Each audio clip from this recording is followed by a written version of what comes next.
Welcome, podcast fans.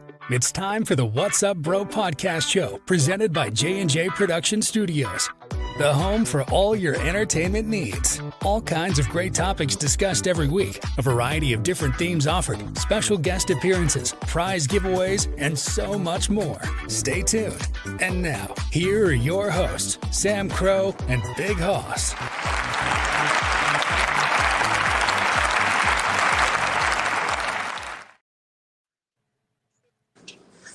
Hello, happy Thursday, everybody. Welcome back to another thrilling episode of the podcast. Sam Crow here with Taskmaster Bill.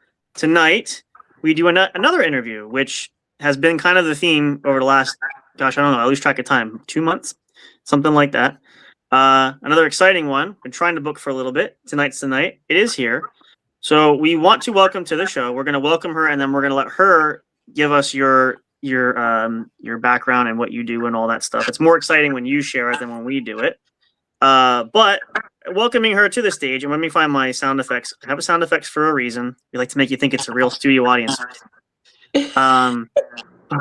We welcome to the show for her first appearance, Tina Krause, ladies and gentlemen. Yay! Tina, thank you for joining us. Hey, what's going on, guys? How are you? Very well, thank you. So, for the folks at home watching, tell us, who is Tina Krause? What do you do, and what are we going to feature and talk about you tonight? Oh shit! Here we go. Yep. On the spot, and take it away. So basically, I'm a horror director. I've been acting in the horror scene for at least 30 plus years. God, I'm giving away my age. That's okay. That's cool. I've longer than I've been alive, probably not. I'm just teasing. I'm teasing. Go ahead. Well, it's everywhere, so I'm not giving anything away. It's all right. Just go IMDb me. It's there.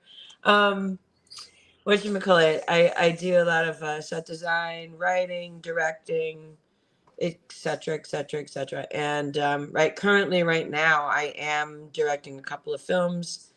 I just won for a short, and my feature also will be playing in Chicago in the theaters on October 17th, I believe. So I got to fly out there, and I don't like flying, so this is going to really suck for me. Please don't let me die on a fucking Just drink plenty and take some Ritalin. You'll be fine, you know.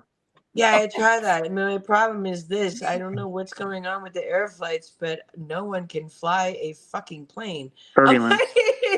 Yeah. You've seen Castaway enough times. I don't blame you, so, you know. I don't even care about Castaway. We can't get off the landing strip without crashing, or landing on the landing strip without crashing. Lord have mercy.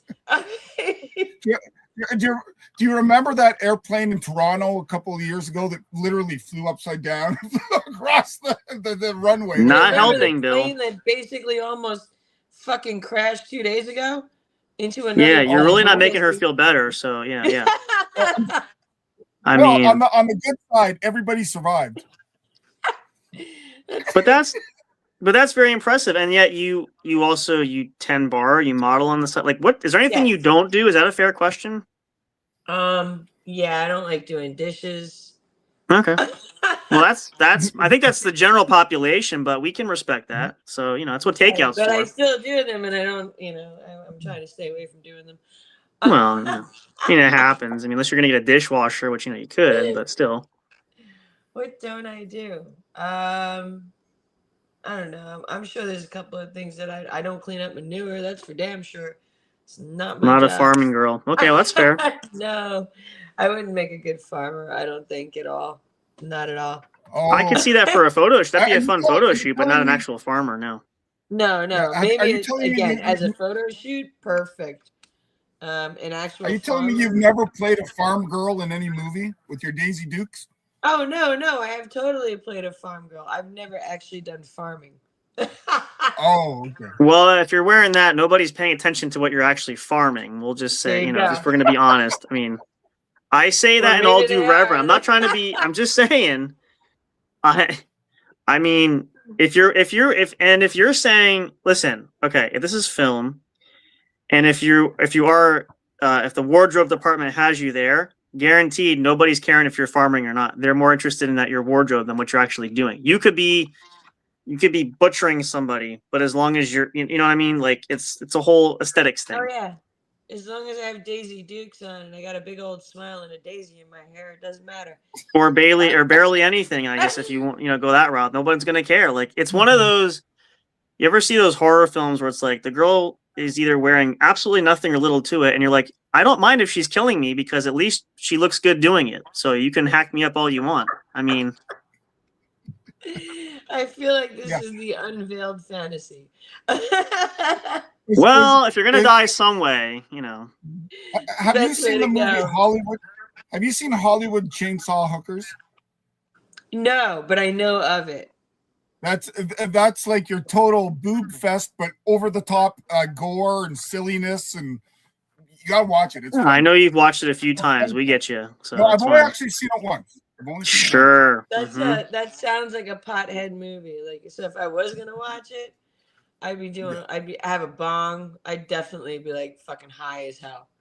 And some of these movies that I do watch, I need to be high as hell. I gotta be honest with you. Last night I'd had a few. Last night I'd had a few puffs, and I watched the movie Shrooms. Oh my god! I'm sorry, but I love that movie. I love that movie. That's an interesting one. I did not, Amber. I only saw maybe. And especially the parts where the girls took him out, he slows it down and makes sure he watches. But there is one part where she gets the chainsaw. And she's not wearing a lot, but she's cutting a guy in the bathtub, and the body parts are flying over the bathtub. Yeah, I'm sure it's not his body parts you're watching, though. Oh, it is. I want to see how far they went. Sure. Yeah, I agree with Amber. Yeah. You paused it, you rewound it, you slowed it down, you saw every action, you could see you could tell me all the circumference of her skin, everything. Yeah. This movie had so much nudity, I didn't need to pause it. I just waited 5 seconds for another shirt to fall off. Well, that's you don't. Somehow or other, there'll be a girl running in a twig. I don't know how it does it. Rips the bra and the shirt off, and she's still running, and her boobs are going this way, and her body's going that way, and somehow, titties are flying. And she's running in high heels. That's what makes it even more interesting. Nobody knows how the fuck she's going so fast. And out of nowhere, at the end of the day, she has nothing on but the heels. Yeah, the heels. And they're 6-incher. They're the stiletto plats. They're not the small one. She's running. Yeah. They're cockroach killers and stilettos. Yet that's why we call her the final girl. This run. Yeah, she's the final girl because she can survive it all. That's how she gets to be the final girl. Right? Oh, okay, Amber. Okay, I'm not going down that route. My hands are here. They're right here. No, she meant last night. Okay. No. So here's a good question. What you want to go first? No, okay. I was gonna start. We'll start with the easy one, and we'll go back since you were nice enough to share your experience as how long you've been doing it. Yes. I guess you could say not quite as old as okay. That's nearly as old as I am. But I'm a little older. Well, I guess unless you don't keep track, give or take a few years here and there. So I suspect that you drain the life force. That's why you look younger. So it's not like you might be a lot older than we look. You could be 400 years old, but we couldn't tell. I killed all the children. Drained them all. Yeah, the Elvira effect. Hey, come on. But in a span of for writing and directing, and what was it about it that got you started? Because obviously you had a love for it if you've been doing it this long. So all right. So if we're going all the way back to the beginning, my dad had a lot to do with that, and my mom too. Like she loved horror films. She was really big into Halloween and stuff. And every year, I would have to watch Halloween with her. She's terrified of Halloween, by the way. But she'll watch it. She tortured herself. She just did. Every fucking year, the popcorn came out, and Tina, come on, watch this week. Because she couldn't watch it by herself. Fair enough. I mean, Okay, fine. My dad loved the fact that she was scared of it because he was big into horror. But he would do things like the one time what he did to her, which is probably the funniest story I'll ever say about my parents, just because I couldn't believe what happened. It really was like right out of a movie. But one day, my dad decided, he knew she did this every year, and he decided, well, fuck that, I'm going to scare the shit out of her this Halloween. And he used to go into the city. He was an engineer for IBM. Oh, okay. And go into the city to work, and then he would come home, and he would always come home at a decent hour. But this time, he called her up and said, "I am going to be late, so don't wait up. Don't wait up. Leave dinner in the oven, whatever." Uh-oh. Right? But he was only a block away. Called from a payphone. Ooh. So, all right, your dad's going to be late again, blah, blah, blah. You're going to watch this Halloween. Well, no, this motherfucker was right around the corner. And he came and he started jiggling the doors and rapping on the windows and hiding. So eventually my mom called the police. Okay. Oh, yeah, of course. She's in the middle of watching Halloween. She's scared to death. And now he's doing this. And she doesn't know that because he's supposed to be late. Yeah. So she called the cops. So the cops came and my mom had a cleaver. She was holding on to a cleaver waiting by the door. And she told me, go upstairs and lock your room door. Don't come out no matter what you hear. Yep. All right. So now I'm looking out the window, but I see the cops arrive. So I feel a little better. The cops have come, so I come downstairs. And my mom opens the door. The cops are there, right? My mom opens the door and she's like, oh, yes, somebody tried to. They were like, ma'am, we found the perpetrator, but we have a question. He claims that he knows you. My mom's like, no, my husband's at work. And he goes, man, we just need you to identify him. He's in the back of our cop car. So she walks out and she looks and she sees my dad. And the first thing she says is, you son of a bitch. And the cop goes, sir, you're free to go. And enjoy the couch my tonight. My dad was like, take me away. Just take me away. I'm not who I said I am. She's got the cleaver. No, I'm not sleeping on the couch. He's probably safer in the jail. After that, yeah. I think he did. I think he wanted to go. Makes sense. So yeah. So shit like that happens in my house.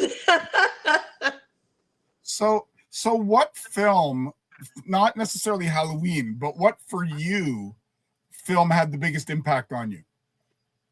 It doesn't even have to be horror. It could be comedy, romance, Western, whatever. There were a few. One of them I can't remember the name of for the life of me. It was really weird. The other one was a Kubrick film. Shit, what the fuck was the name of it? 2001? No, Videodrome. No, Videodrome was Cronenberg. Cronenberg, sorry. I love that film. Deborah Harry is fantastic in that film. That movie, the effects, just the whole idea of it probably threw me for a loop. And I remember one of the, my dad used to get Fangora for me when I was young, which I also got in trouble for in Catholic school. And then I had detention for like a week. I was like, but my dad gave me the fucking magazine, so it's okay. I don't know why it was a problem, to be honest with you. It's so stupid. Yeah. Whatever. Nuns are no fun, though. They just can't, They suck. If they would just unwind a little bit, take the stick out of there. Unwind? Anyway. These motherfuckers are not fucking innocent. Please. Don't play the God fucking part. You guys are sucking dick in the back. Fuck off. Well, that's the priest. That's not the nuns. I mean, unless the nuns are doing it too. I don't know. Like, it's possible. Yeah, hello. I've seen that film. You seen the ones with the nuns where they're not actually wearing that? Like, oh, okay, so that's what they wear under their. Okay. Do you think the waddling penguins are just sitting there being penguins? No, they're on their knees doing their holy Christian thing right to the fucking other side of the cross. Okay, fuck them. I was going to say, are we getting into a nunsploitation conversation here? Because I've seen a few of those. I'm sure you have. Educational as a horror fan, you watch purposes. it all. Yeah, you know. Plenty of those. Purely for pure educational reason. None other reason whatsoever. Yeah. I was assigned it and I watched it. I mean, just saying. But I love the No fact pun that intended. I love the fact that Videodrome was one of them, because to me, I don't know about you in the industry, to me, there are not enough good body horrors around anymore. Why do you think that might be?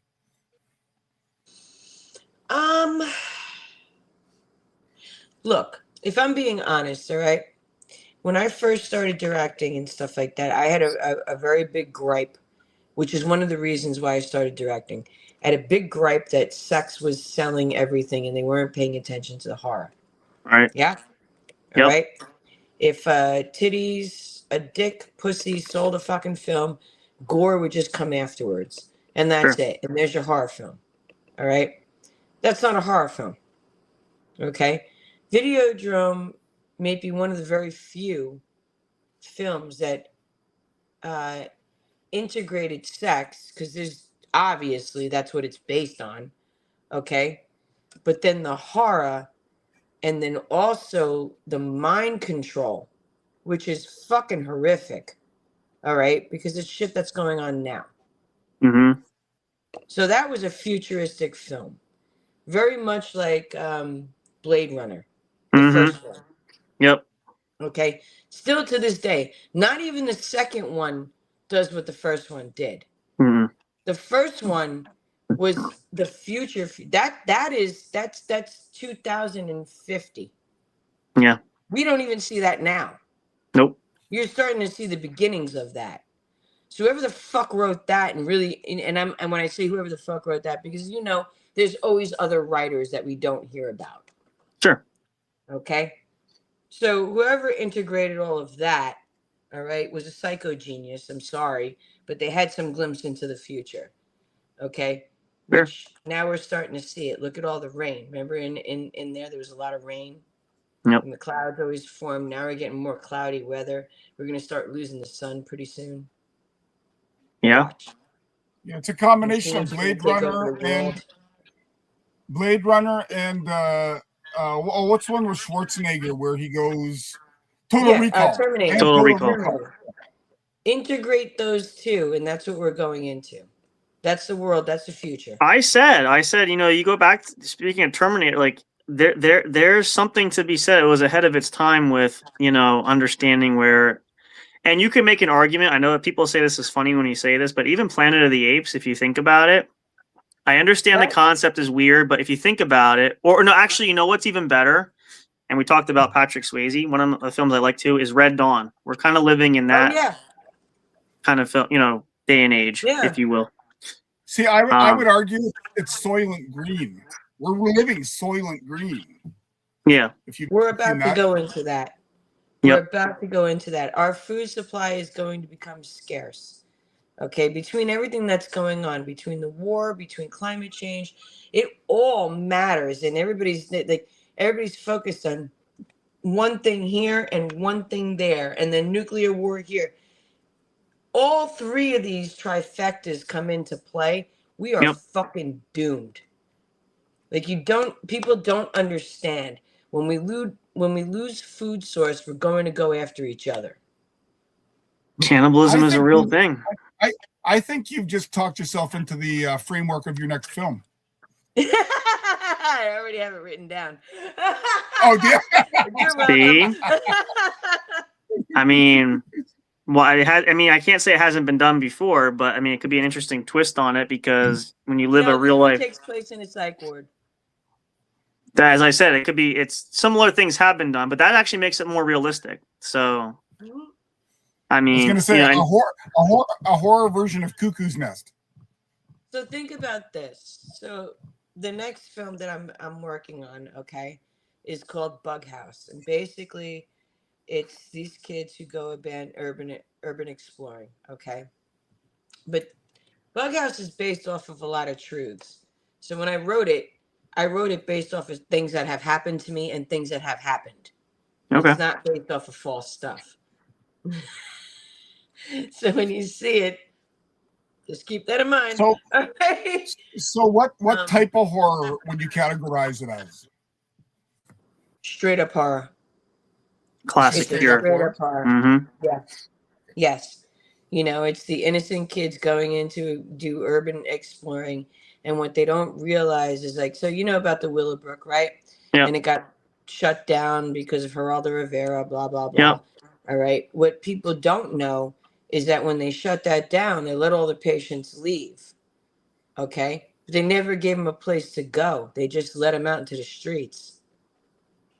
Oh, nobody knew that. A whole bunch of fucking crazy people who some of them are criminally insane, okay, meant to be fucking put in solitary confinement forever, all right, now wandering the streets.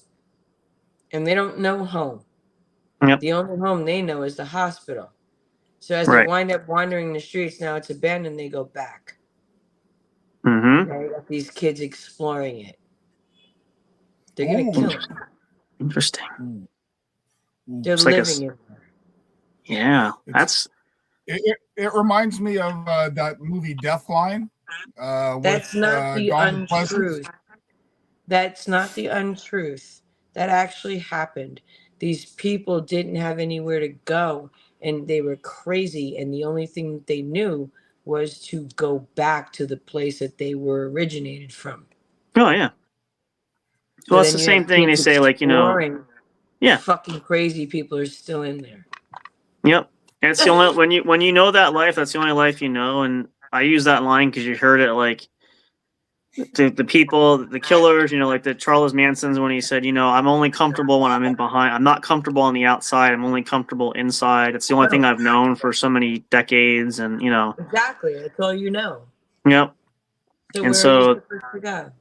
Yep. And that is a good plot twist for that. I mean, again, there's a lot of story arcs that do feature that, but when you break it down to pure terror for it, and I think people kind of don't understand that concept of it doesn't have to have these really like supernatural creatures, these bloodsuck, whatever. It could be based on real facts. Like there's people like, out there like cannibal, there are people that are, what do they call them? Wild people that, that have lived feral lives. Like they're not human like the rest of, like there's all these stories like, perfect one is, and I saw this, like the Green Inferno, for example. There's these tribes that live, that they do eat people. There's not many left, but there are cannibalistic tribes. You cannot go to those places. Yep. The government will not support you if you do. You're on your own. You probably won't come out alive, and there's nothing they can do about it.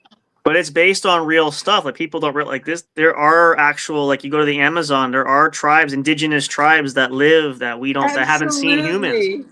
Like absolutely. I mean, which I think it brings it back, circling back to the horror, because horror film, if you go back, and again, there's a lot of great classics, there's a lot of great cult classics, but the true horror films are, I call it simplistic by nature, where it's not overly done, it's not overly thought out. It's, straight horror to, I mean, you could go back to the classics, Frankenstein was a legendary one, the Wolfman, there's all these, cinema, and Dracula's been done how many thousands of times, but they're great films. And now you see more of the psychological thrillers, the Halloweens, the serial killers, Friday the 13th, the Nightmare on Elm Streets, supernatural meets some kind of sort of reality.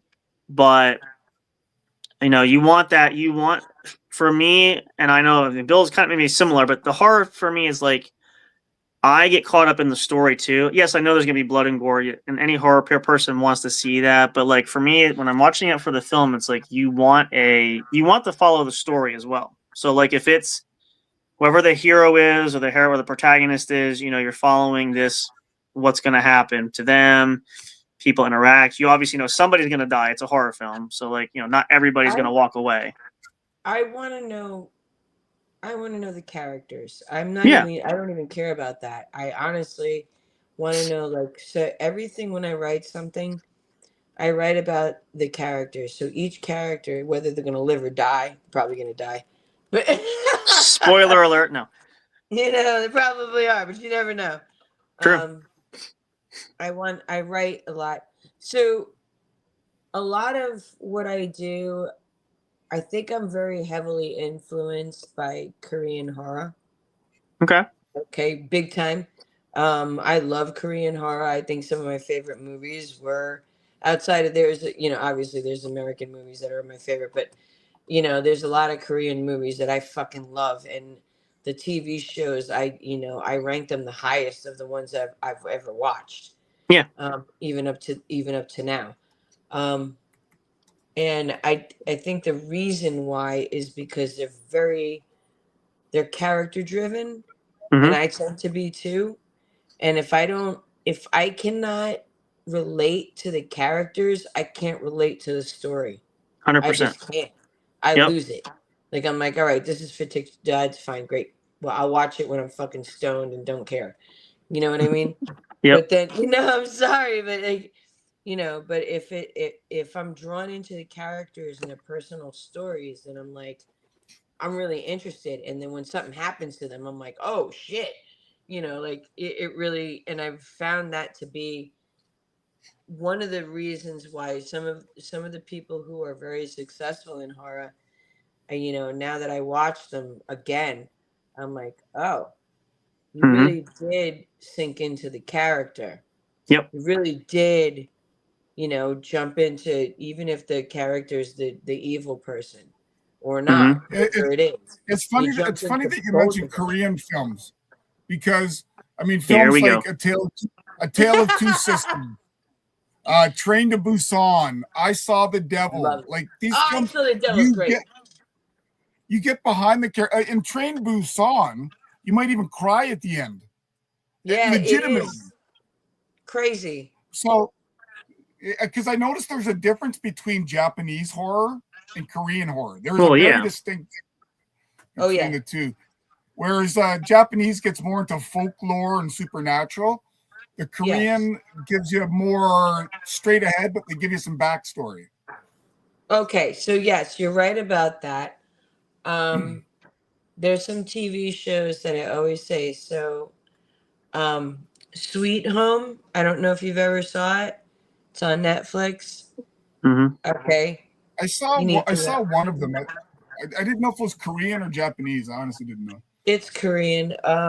It's really good. It follows. So there was another one. I think it's Salt and Sea or something like that. It follows. Wow, it's literally about what happens if the world runs out of water. Hmm. Oh, What interesting. would you do? Well, the one thing I was going to ask you. The one thing I was going to ask you is because you care about the environment and what's going on in the world, which are all admirable. Do you think the horror genre should get into a little bit more of eco horror? Because you don't see it very often. An eco horror film. I mean, or is it just? Listen. Horror can be in fucking anything. Horror can be in a fucking simple smile. Seriously. It all depends on what how far you want to take this.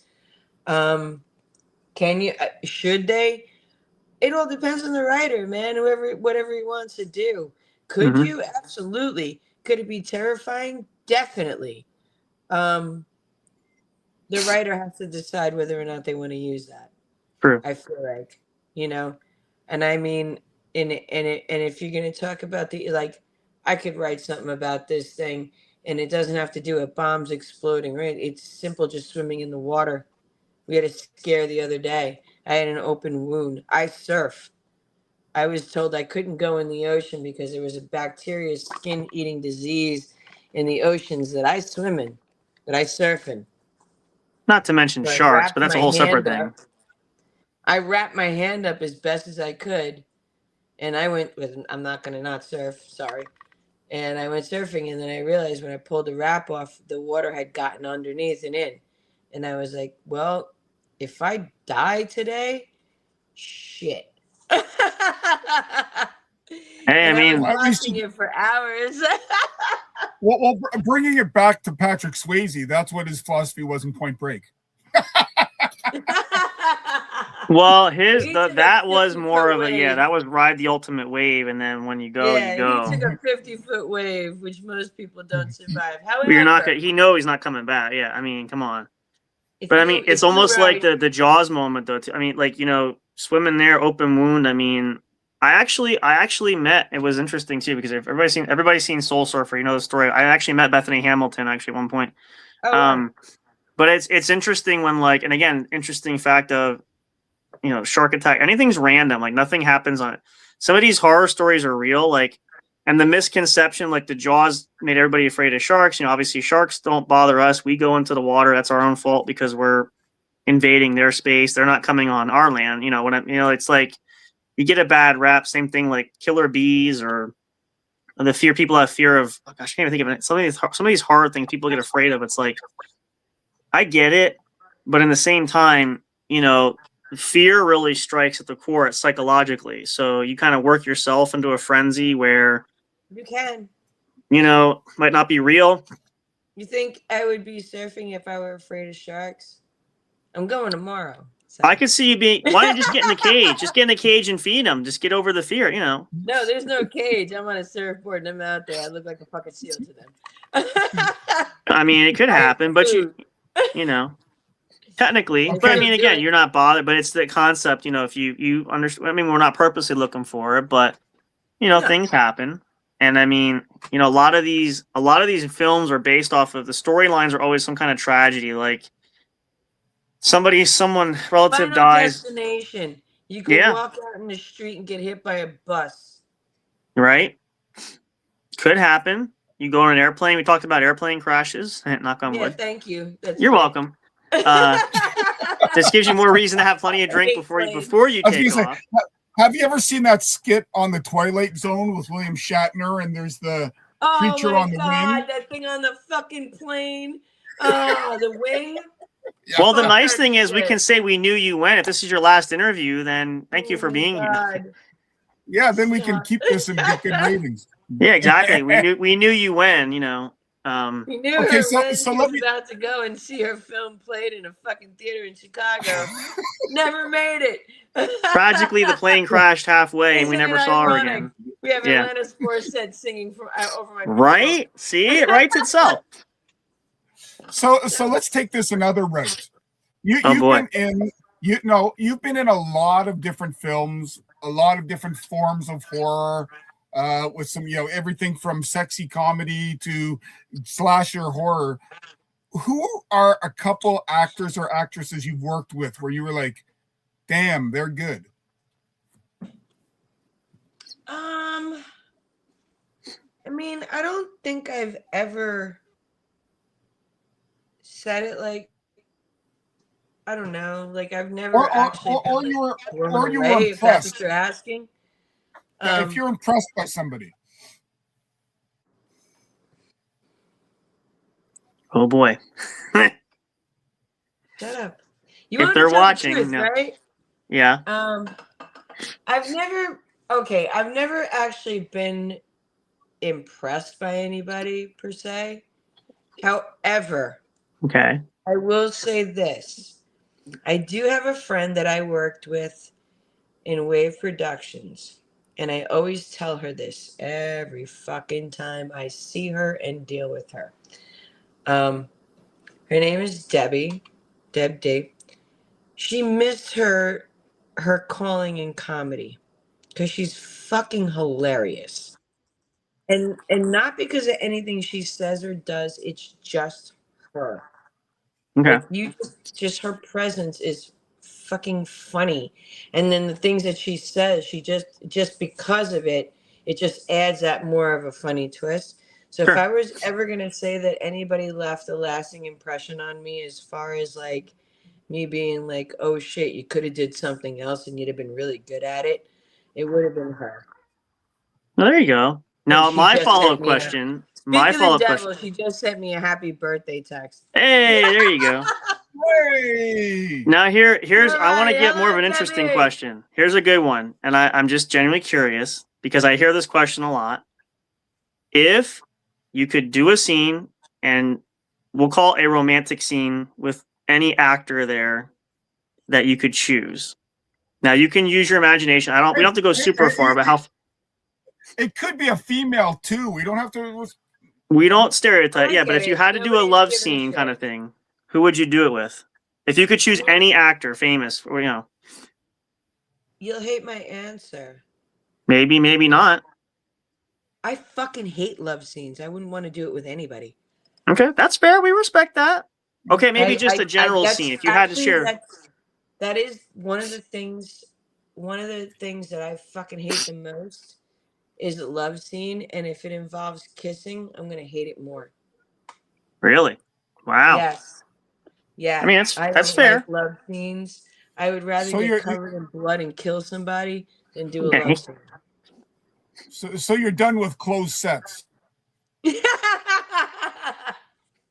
Think so. Okay, well then we'll just say, who would you want to share the screen with if you could choose any A-list type actor if you had to do a film with? No budget, no holdback, And it doesn't matter what the scene was. Nope. Could be living, could be dead. I mean, they could be really famous, could go back. I mean, Gary Oldman. I've heard that he's really good. Hang on. I would want to do a psycho scene with him. Yeah. 2 psychos, me and him. And it would be like a mind fucking thing, like a mind fuck. What movie? He did something like that. I forget what film he did that for. I don't remember offhand. I know he did a scene similar like that, but Everything he does is good. I want to pick this motherfucker's brain. yeah. Every time I hear, when I think of Oldman, I think of 2 roles: Sid and Nancy, and Dracula and the Bram Stoker Dracula. Those are my 2 Gary Oldman stand-ups. Yeah.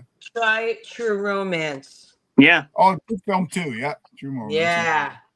Yeah. I cannot believe he's never won an Academy Award. Try The Professional. Yeah. I've seen that. Yeah. Everybody. Yep. It's a crying shame. Yeah, he hasn't won anything, but yeah, it's a shame for that. I'll take it one step. I'll take it one step further than my good buddy Justin here. Uh-oh. If you could have a role in any horror movie in history, what would it be and why? Could be male, female. It's up to you. Whatever role you wish you want. Film or television. I mean, television or film, yeah. Yeah. It's a tough one. These are always unique when we hear answers for this. Persona. The woman who is in the hospital. That's a psychological horror. Okay. All right. The woman who's laying in the bed. Mm-hmm. Why?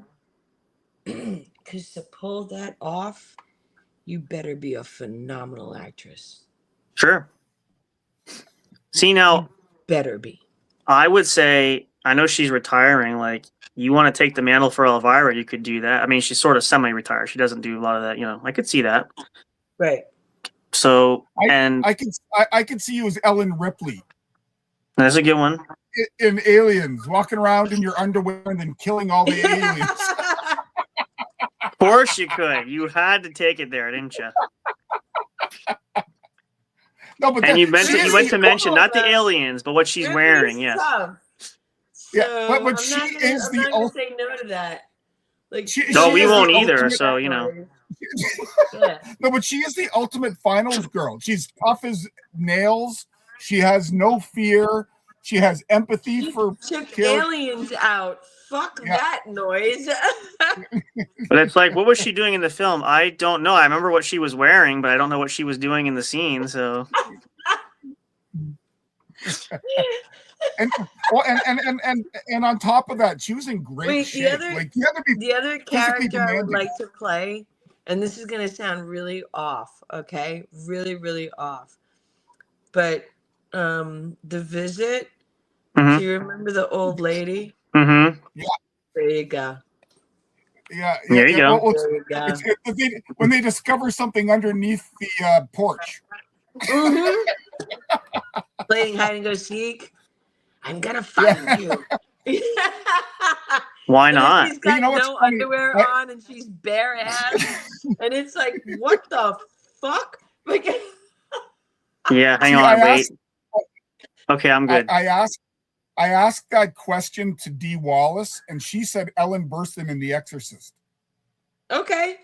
I could see She wanted that. to be the mom that all this shit happens, and she's trying to keep it together.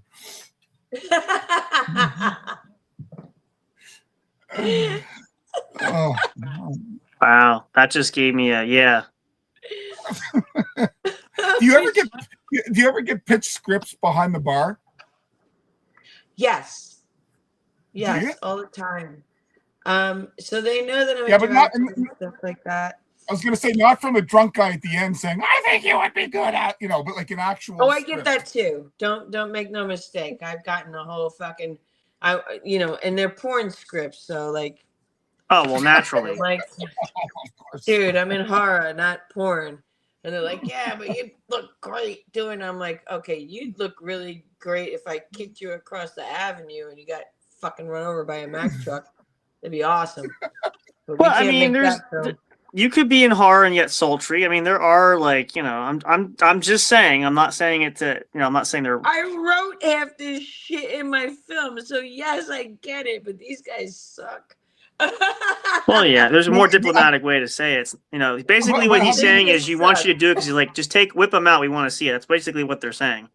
No, but have you legitimately had some independent directors or writers come up and say, I know you're working here, but I've got this idea or I've got this script? So I don't normally get that. I normally get the jackasses. Just saying. Fair. But there is one person that I did talk to, and they were like, hey, I do have like something, I'm wondering if you'd be interested. And it wasn't even horror. It was drama, and like, it was a twisted drama. It was good. I'm not going to lie. I read it. Yes, I do read if I feel like you're legit, or at least trying to be. Fair. So I did read it, and it was I actually told him, I'm like, you should actually get this, copyrighted and then bring it to an actual agent because it is good. It's nothing I can work with because it's a little bit, I guess, more on the drama end.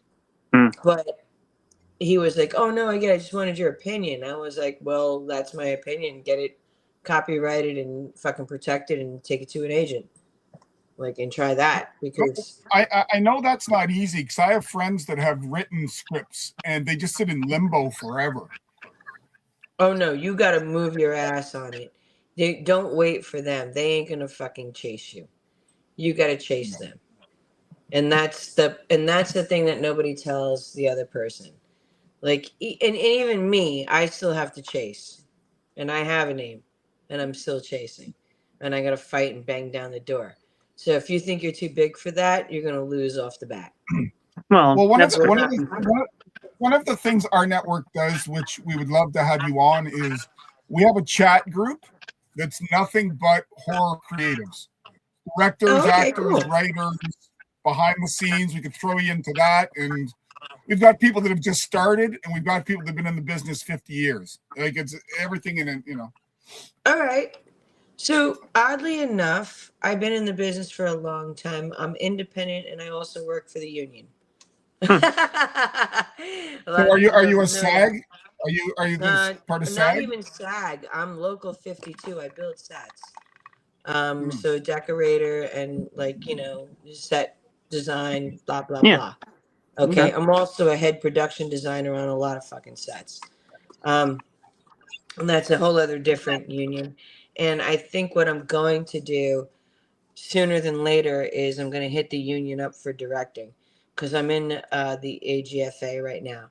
So and I've got the director's AGFA thing behind me right now. So I don't know what else I need to become a fucking legit director. I think that's all of it is in fucking line. There's very few people that have that. True. So shit, man. See, whenever I think of female directors, I always think of Mary Lambert from Cujo. And she kind of broke that. Okay, you can get it, Well, there's very few female directors, and And even when I talk to people, I'm like, people don't even know the name Penny Marshall. I'm like, you know Hurt Locker. How the fuck do you not know who the fuck directed it? Like, are you fucking kidding me? This is one of the fucking top films out there. Yep. Like, what? You know, people, but how many other things did she do after that? And here's the problem. Okay? Not many. Why? Because she probably got hammered down and no one recognized her. Didn't realize it was her. Assumed it was a male that made that movie because it was a war picture. Shut the fuck up, dude. Like, you know, I often, so when they see Limbo, they don't think of Tina Krause. Now they do, but like in the beginning they didn't. They were like, who's the guy that did this? What guy? I had to lie. I don't know if you guys know this. So I got pulled on a director's panel many, many years ago on when the Chiller Theater thing was happening at the Hilton back in, I don't know where the fuck it was. You know, I forget where it was. Anyway, but they had the big Chiller conventions out there. The Meadowlands, where was it? So those big Chiller conventions, there was a director's panel. I had put Limbo in, and remember, I finished it in 99, okay? So I had put it in for being viewed, to be on the director's panel. And it got rejected. And my buddy Scooter McRae was he was one of the judges on that, you know, just to decide who the 5 directors out of 600 fucking people who were going to be on that panel. And most of them were LA. They were West Coast. All right. So he said to me, he goes, congratulations. And I said, for what? He goes, oh, I know you got selected. I was like, actually, no, I got rejected. And he was like, what? He's like, I've seen just about everything on that fucking thing, and there's no way you got rejected. How is that possible? And I said, I'm reading the letter to him, because at the time that we didn't have the cell phone, you know, whatever. Way back when, yep. Okay. So he goes, send it under a male name. I go, what? I can't change the cover. I don't have the time for that. He's like, no. Don't change the cover. Don't change anything. Just change your name and send it in. Just has to be a male name. You don't even have to change your last name. I go, what? He goes, just do it. So I did against my, I guess, what I would have done, right? Your instinct, yep. But I did it. No, it's not even instinct, because my instinct said to do this. Oh, okay. It was just against my fucking ego. Oh, okay. There you go. My that makes fucking sense. ego. That's exactly right. So I did. I listened to him. I went against my ego. I'm glad I did. Because my ego is telling me I'm gonna be like, call this motherfucker up and call him out. But yep. We'll wait. I sent it under Stephen Krause, because that was what my father was gonna call me, because he thought I was gonna be a boy. It was either Stephen or Christopher. And then when I came out as a girl, Christina was the closest to Christopher. And they couldn't figure out one for Stephen. So. Stephanie? Nah, that's not even close. No, I mean, yeah. My dad didn't like that name anyway. So that happened, and I made the panel. Okay. Out of 600 directors. Wow. Which I got rejected for, so they never watched the film. Mm-hmm. They would have known. There's no fucking way. Limbo is not like any other fucking film where you could be like, it might be. No, it might not be anything. No, absolutely not. It's like saying Iron Man is like something else. No, if you see Iron Man, you know it. That's it. That's all it is. Iron Man. Yep. You know, the Japanese film. I'm not talking about the hero. Oh, yeah, you have to distinguish that, because every time I hear that, Tetsudo. Yeah. Okay. Tetsudo is Tetsudo. There's no other thing that's like Tetsudo. Not ever, never will be. Not on this planet. There is nothing like Tetsudo. No, there is not. And there's nothing like Limbo. So you're not mistaking it for something else. Mm-hmm. It's not happening. Like, you can't lie like that. You know what I mean? Sure. So Well, It what made I'll it. do is I'll write you. I have an idea for a script I can write. I'll send it to you. I think you'd be perfect for the role. There's no love scenes in it, so that fits your. But there's no clothing either. So That's great. I don't care about that. It's going to be Life Force. I don't care about that. I did a film a while back. What was it? Oh God, can't remember. It was like Jason Love did it. It was The Seductress, and basically, I'm just this animal, female animal they find in the woods, but I'm actually a seductress, like oh, I'm like a demon. So I do the most fucked up shit, but I never wear clothes in the entire fucking film. I'm gonna have to research that for research purposes. And it was Yeah. really, and it was really good. Actually, he did it really well. The acting, like I liked the way he filmed my acting. It was done really well. Like you would have been like, oh shit, like it's very believable. Like you find this girl in the woods who doesn't speak, at all. Like just completely, yeah.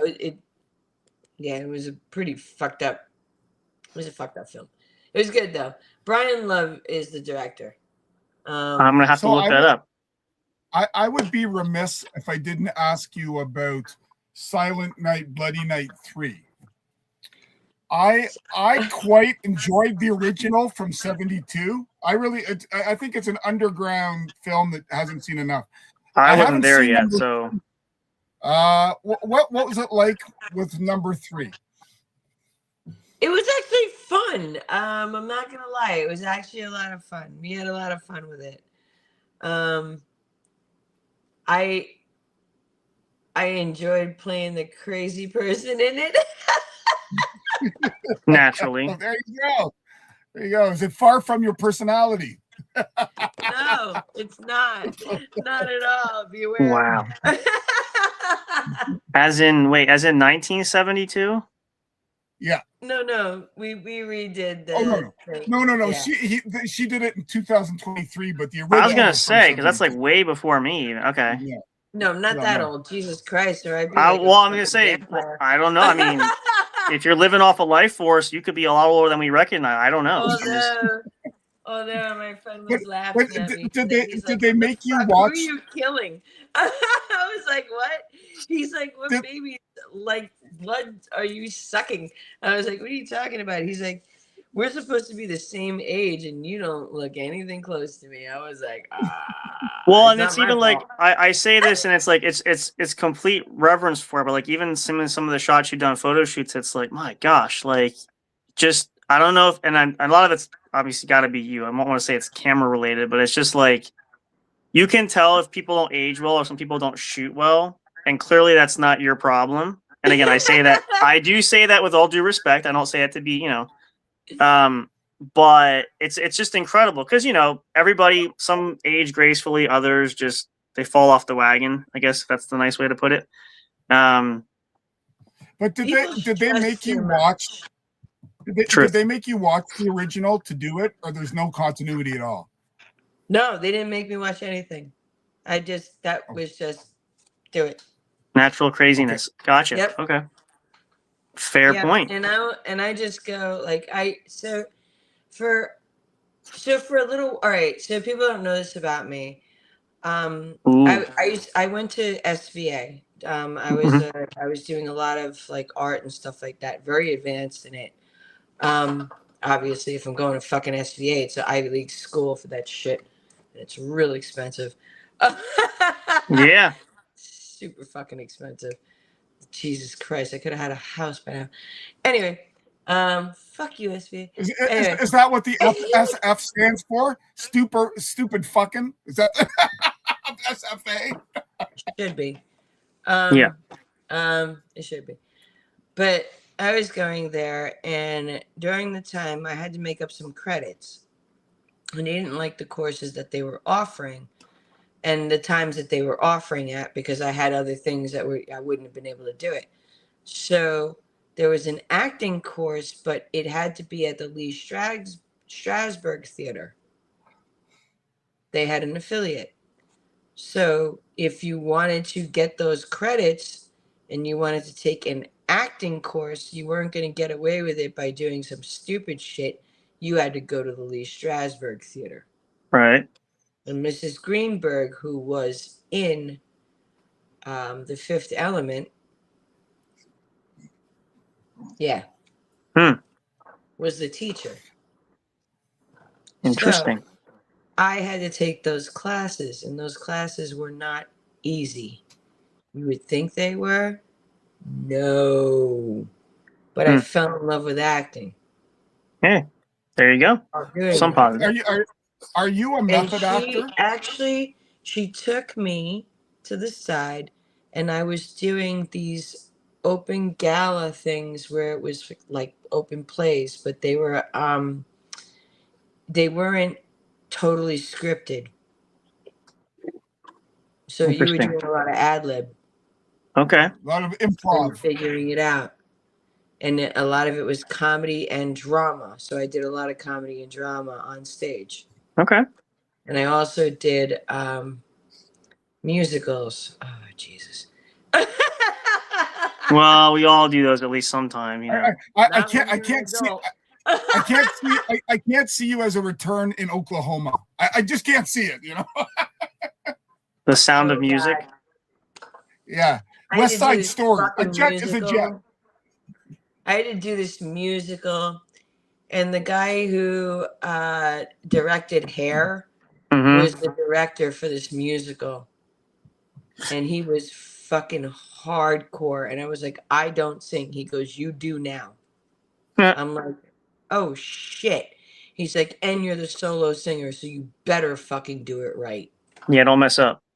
But in Hair, everybody gets naked in Hair. Did they make you do that too? No, this is a play. It was an actual musical play stage and everything like that. However, they did make it get into a car crash. Oh, well, all right. Epically still exciting. I think it's time to play a game, Sam. What do you think? Yeah, we could do that. Okay. Now, I'm going to play the game that we talked about before the episode, where we're going to discuss whether something is or isn't horror.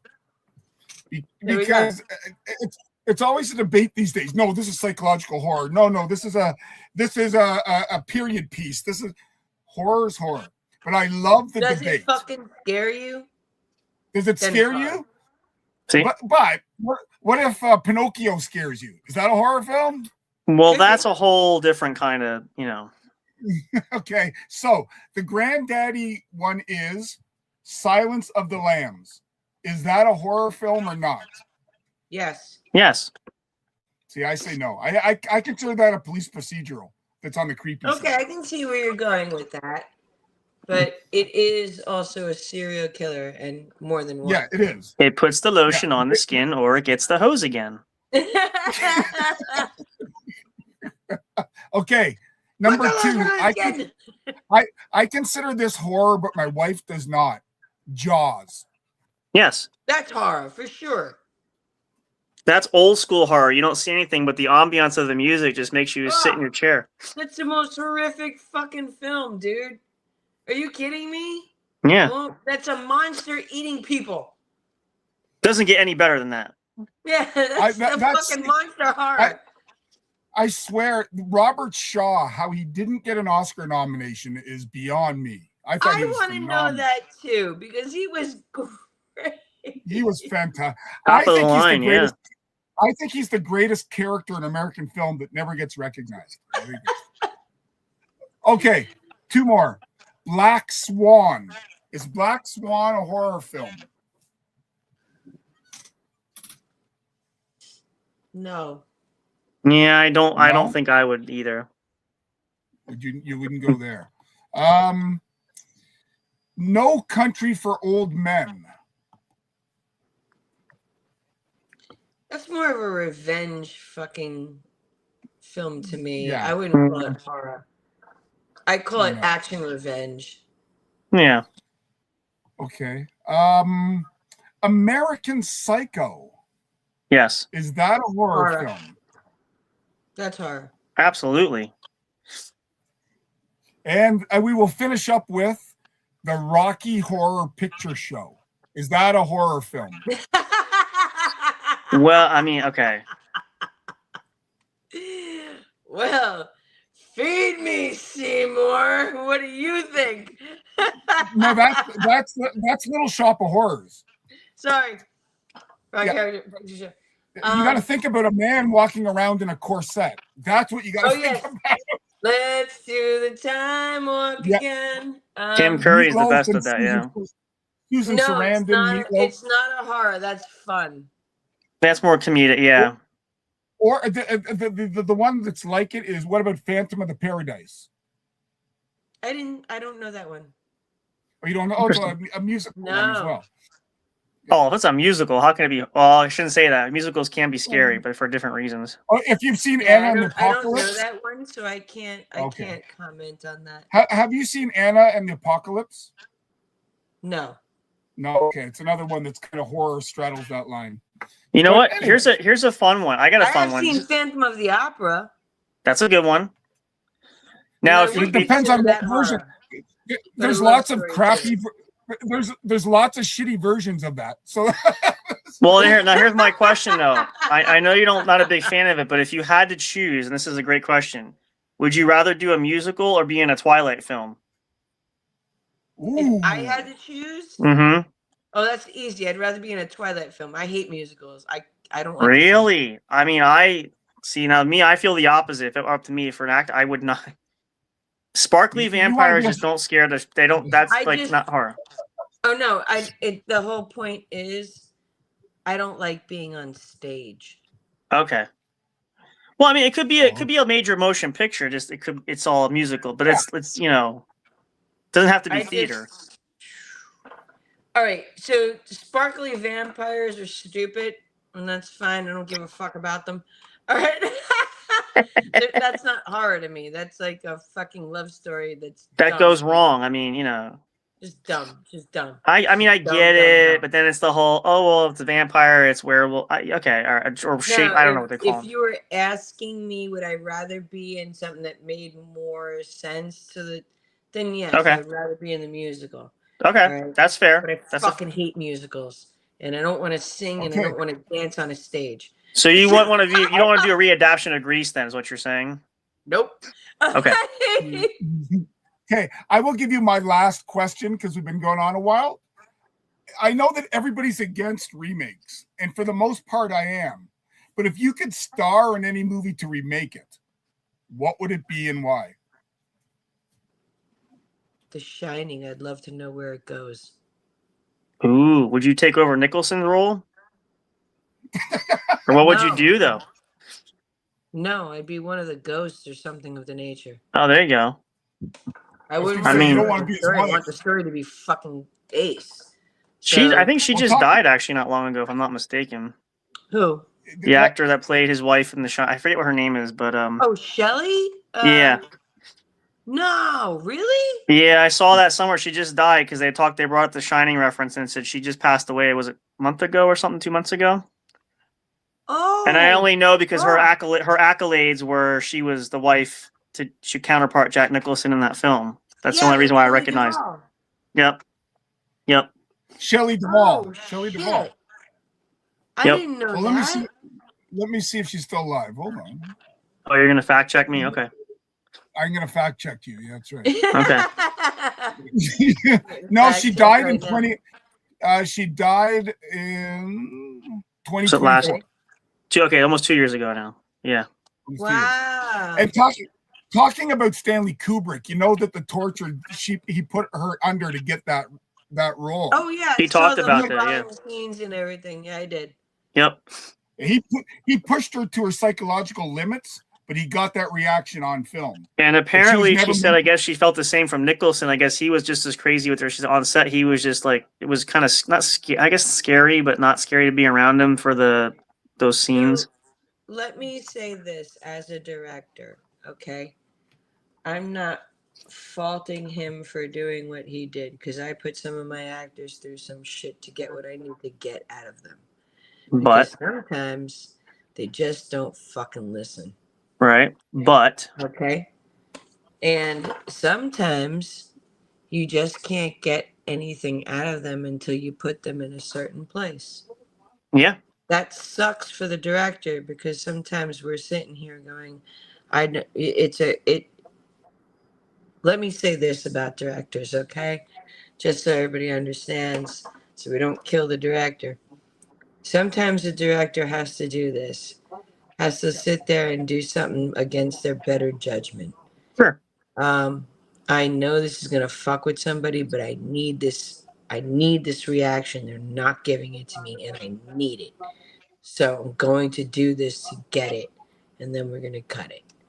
And sometimes I will do that. I will find the things. I learn a lot about my actors. I study. They don't know that I do this, but I do go and find out things about them. Okay? To push buttons. Yes. If I need a certain reaction, I need a certain reaction. I'm sorry. I always Let me listen to put the my story diary of the away. Hold on. Put it away. So I hear the story of the Omen.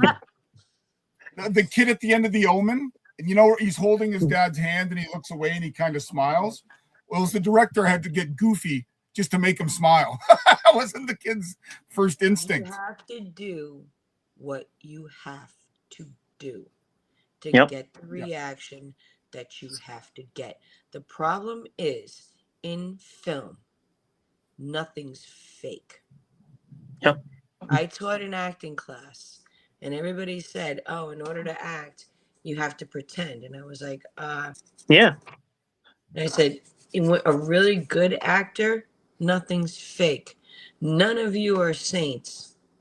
Yeah, you may have not killed somebody, but you thought about it. And you thought about it in the most gruesome way. See, that's for me, like, I love the actors. I use Tom Cruise as the example. They do their own stunts. They'll put their body through, like, he's had how many injuries from Mission Impossible, broken bones. Favorite sequence, Harrison Ford in The Fugitive. He jumps off the landing. He tore his Achilles. So that scene where he's limping, he actually hurt himself. But he said to the director, I'm going to finish the scene. Don't stop rolling. Once the scene's over, he goes, okay, now take me to the hospital. But I want to finish the scene.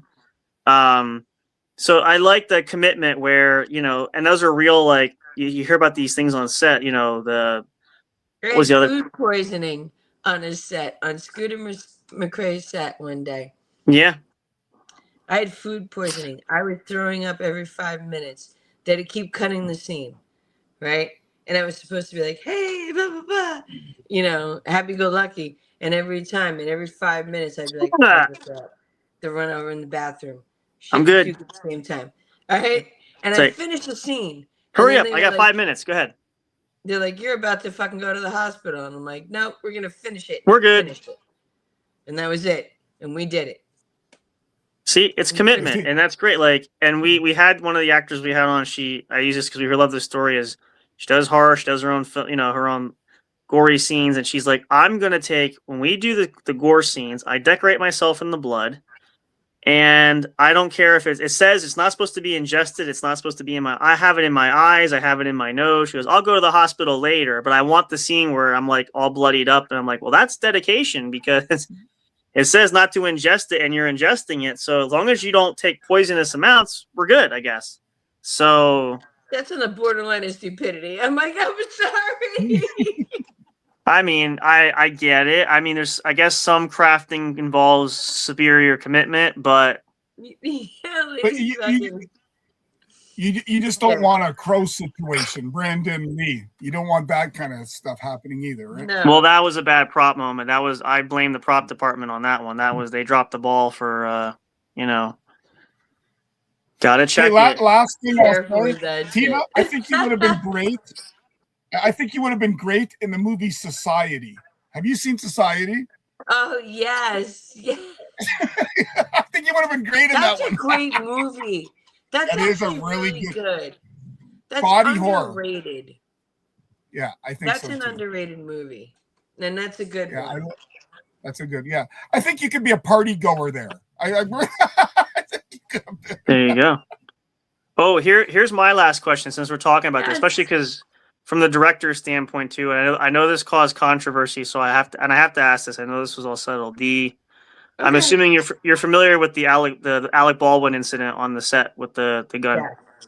So if this is just for, I don't want to say argument's sake, but clarity's sake, where does fault lie as far as, because they'll blame him, they blame the props person, who's at fault, who's responsible? Obviously somebody died, so obviously there has to be somebody held accountable, but like, at what level do you take blame for that? Where does it go?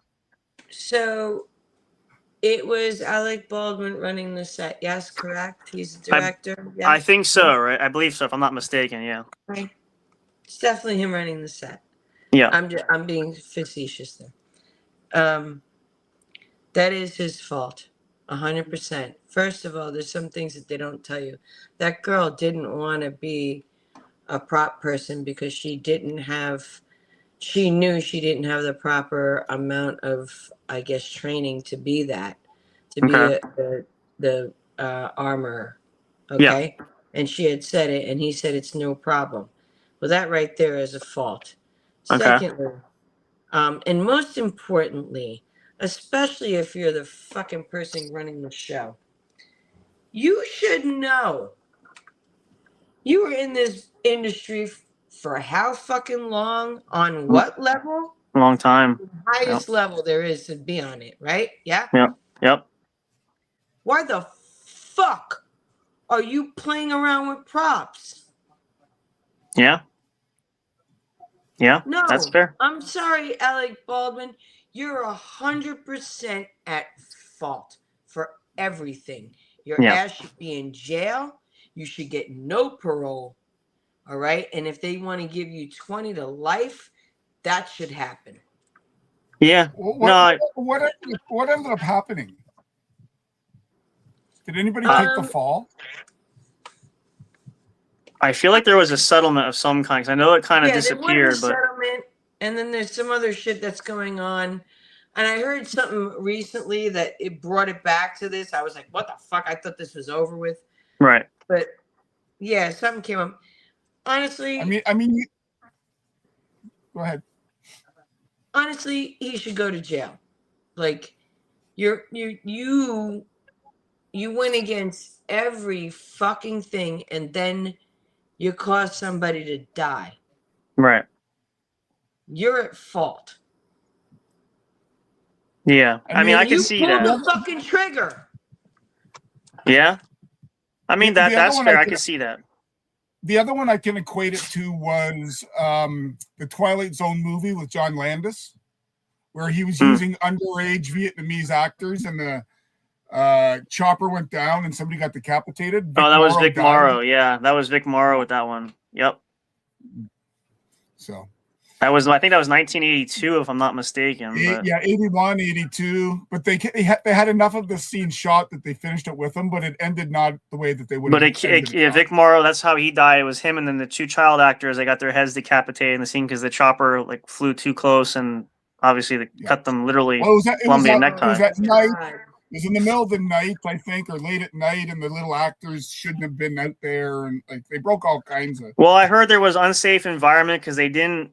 The flying regulations on the set or something. The helicopter pilot, I don't know, was he licensed? There was all these things that went wrong right off the bat, and they still pushed to do the scene. So, I mean, if it starts off on the wrong foot, why push it? Just because you want to make you're gonna wind up in a lawsuit. Like, what are you doing?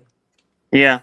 No, so I could see that. Just out of curiosity, like I said, from you being a director's standpoint, I've heard that argument, the whole thing when it went to trial, and everybody's on, and everybody gives their opinion. Who's at fault? He's at fault. She's at fault. It's this one. It's that one. I think even the Screen Actors Guild, they got involved somewhere. Show. Yeah. Okay, he runs the fucking show. It wasn't like she was going behind his back. No. He said, "You will do this," and she was not licensed to do it.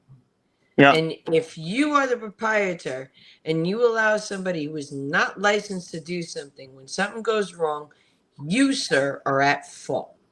Right. That is the law. Yep. I don't make it. I just break them. That actually explains a lot. No, I'm kidding. Is that what I thought I've seen your poster somewhere before. No, no, I'm teasing. No, I appreciate that's good insight to know. But again, I think that speaks to the volume of the question of whether you're whatever role you're making films or whatever. Safety's got to come first, no matter what. And you Here's have the to know problem with limits too. directors. Yep. Here's the problem with directors, all right? They're only focused on directing, and I Right. get that. I understand that. But there is so much more that goes behind it that you are so much more responsible for. Right. And here's the difference between good directors and bad directors. Good directors, we all get it. We understand. But we got to watch out for everything else behind it. Mm-hmm. No one's going to back us up if we're so ruthlessly faulty for everything. Do you Right. know how much of a liability you are? Of course. When you are a director, you're a business. So Yep. now you have to have a business head. And stop thinking in your fucking, artsy head. I get it. You got to be there. And that's how you got there. Yep. But now you got to start thinking responsibility and business. And start thinking that way. Or you're Yep. not going to ever get there. I Now, promise you that. is it true what they say that directors make the worst? It's hard to direct the director when they're acting, when you switch roles, because, it's kind of like that bridge gap where if you're a director, but now you're acting, but you got to follow cues from somebody else, but it's kind of hard to share that. Is it the I do creative both. process? I have no fucking problem with it. I do both. Well, that's good. And I'm easy to be told to not do this because this is a bad business move. I'll listen. I'm a director and an actor, and I'm very successful in both of them. And I'm a business person. I own businesses. So Hey, there you go. I think that's the perfect way to end it. She's a successful businesswoman, a successful actress, and she doesn't mind blood. Okay, don't lay it on too No. thick, but yeah. No, you gotta soap them up a little to get them to come back. I get. Well, I'm sure we could probably convince you. I don't think it's gonna be hard to have her to come back. I mean, unless you really hate the experience, that's kind of I a, love it. I'll be back. Perfect. Now, well, one thing we like to do before we end it too is we always ask, and we want people, if they don't know who you are, which I'm sure there's very few that do, but where can folks find you and connect? Yeah, where can they find you? Where can they find some of your projects, works, or anything you want to share here that you can point people to you? Is there anything you're promoting at the moment, or anything you want to say? All up to you. Yes. Okay. So I'm doing a new short called Mystery TV. It's gonna be funny. My last short was Picture Box, and I can pop that up. You guys, I can send it to you guys, and that'll be free for anybody to watch. It's only 20 minutes. If you got 20 minutes and you're bored and smoking fucking weed, fucking watch it. Cool.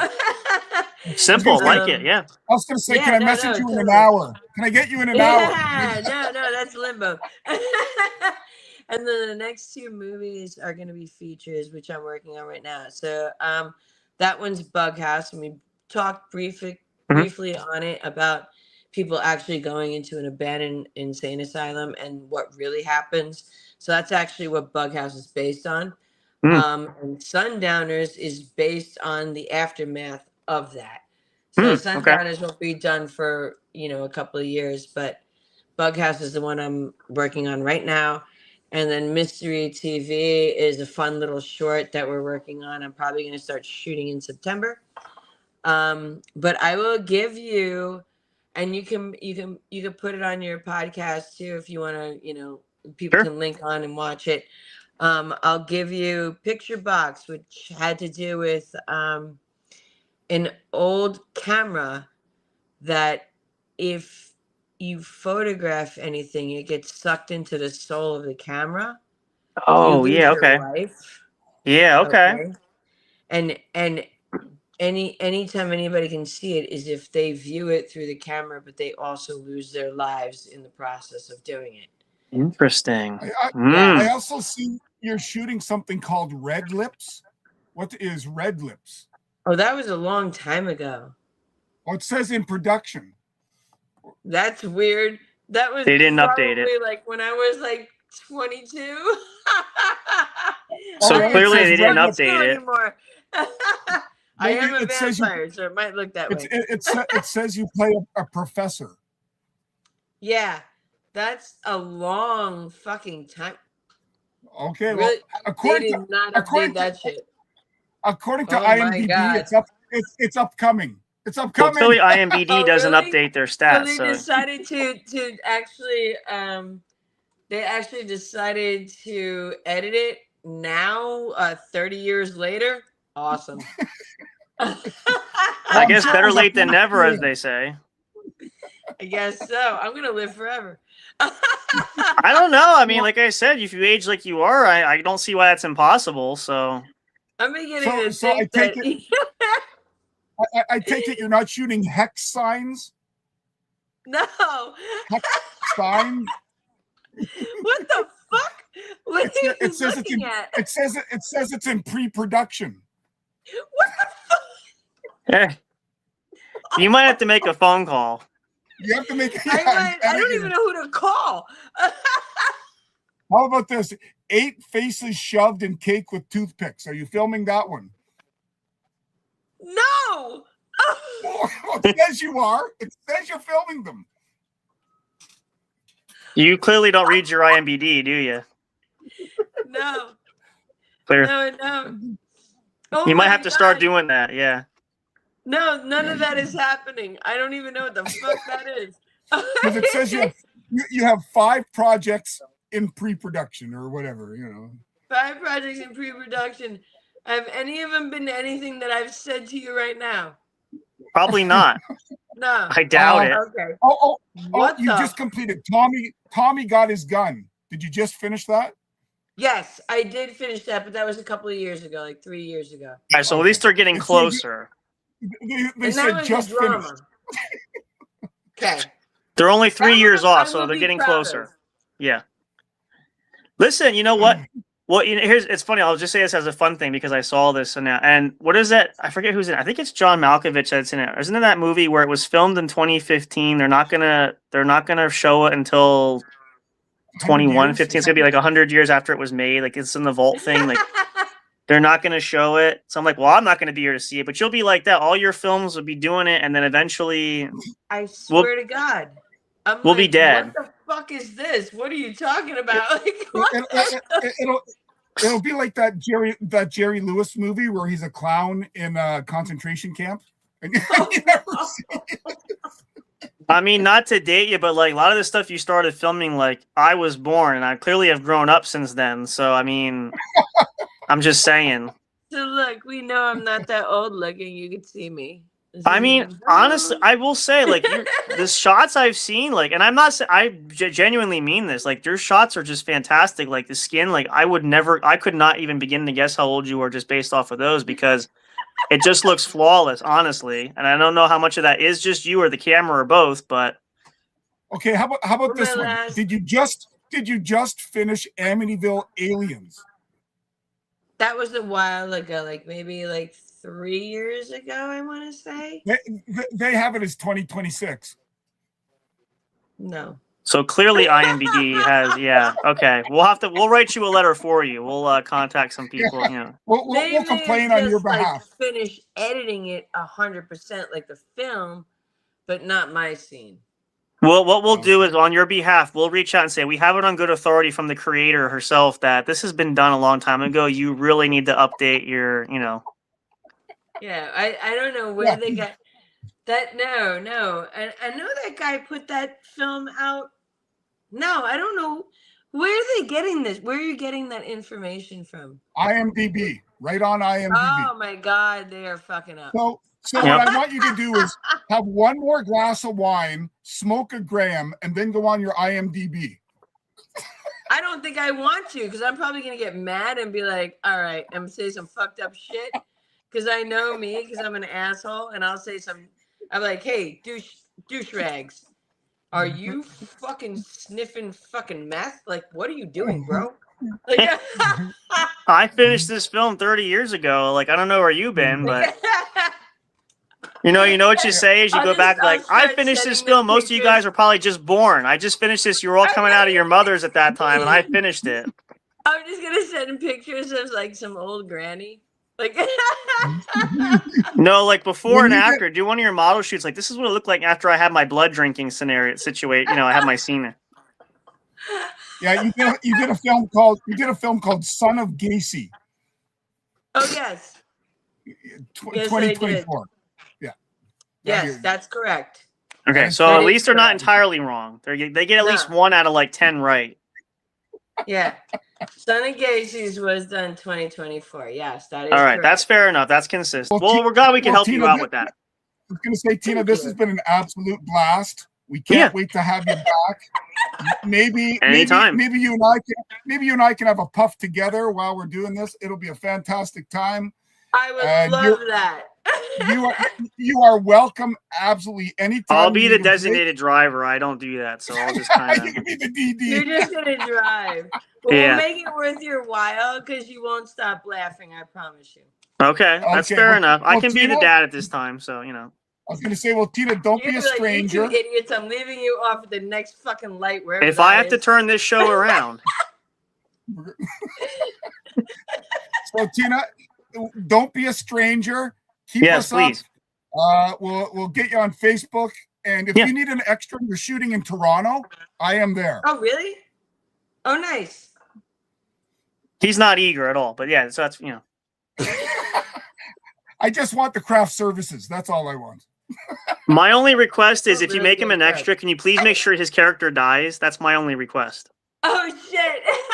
In a bloody But- fashion, and I want to watch it. Yeah.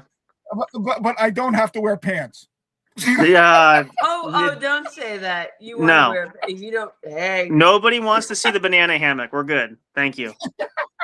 We're fine. I appreciate that. Tina Krause, ladies and gentlemen. We're glad you could be here. Speak for yourself. Speak for yourself. I do. No banana hammock. I make the rules. So You sure? I direct this production. So yeah. Sweet. All right. Tina, though, Well, thank you so much. Tina. We'll keep in touch with you. We'll love to have you come back. Again, keep us posted what you're working on. If anything we can Definitely. promote, we'll share. Definitely. You guys can check her out. And just as you heard, the IMBD might be a little wrong. So don't believe everything you read on there. Yeah, Just you gotta saying. be careful with that. Yeah. So we can attest. You heard it from her. None of it's not true. So the films are out there. So they are finished, finito. Yes. They're done. Contrary to popular belief, we'll just put it that way. Exactly. But we're glad That you could film be she here. did in- Go I was ahead. going to say What? that film she did in 1998. It's now in pre-production. Oh my god. I mean, I wish I would have saw that. I was 9 years old then, so I wish I would have. I'm just saying, and I'm clearly not 9 years old anymore. If you couldn't tell, but I mean, This is All right, wrap her up, Sam. Yep, we are going to do that. We're glad you could come. Had a great time. We look forward to more. And again, you guys can look up Tina Krause if you haven't seen any films. Sure, they're not hard to find. Make sure you check it out. And of course, oh no, I'm going to be doing I research will- myself for research. But anyway, I will be scouring Tubi for Tina Krause. yeah, I'll be up late too. I got to watch something. There you go. Watch Limbo. Okay, There we you can go. definitely do that. But And we you want can to do it thank. on Tubi. There you go. Perfect. We'll check that out. But thank you guys if you watch live or catch the rebroadcast. We're so glad you could be here. We're really glad. And we look forward to Tina coming back for more. And of course, you guys stay tuned. We got plenty more interviews lined up. Lots of more great folks coming. And if you want to know more, please make sure you like and subscribe. Like and follow us everywhere. You know how to do the thing. That's way you'll know any chance we have new guests coming on. You won't miss a single moment of that. But as we say too, we thank each and every one of you for being here. We appreciate you coming and listening and watching. We hope you enjoyed it and look forward to the next time when we get to talk to you. But until then, we say cheerio, good night, goodbye for now, and of course, and always, until next time when we see you at the show. Good night, everybody. Avita Zane. Arrivederci, ciao, ciao. Yeah, what they said. Or something like that. Something like that, yeah. We don't rehearse our scripts. We never do. That makes sense. Right? There you What go. the hell's rehearsing? No script. Thank you for listening to the What's Up Bro show. Catch all the latest live action on your favorite podcast streaming services, including Spreaker, Spotify, iHeartRadio, and more. You can also check out episodes on the studio's official YouTube channel. Subscribe and become a member today. Don't forget to also turn on notifications so you'll know when new content is uploaded. Stay tuned and don't miss a single moment. We love and appreciate all your support. And as always, we will see you at the show.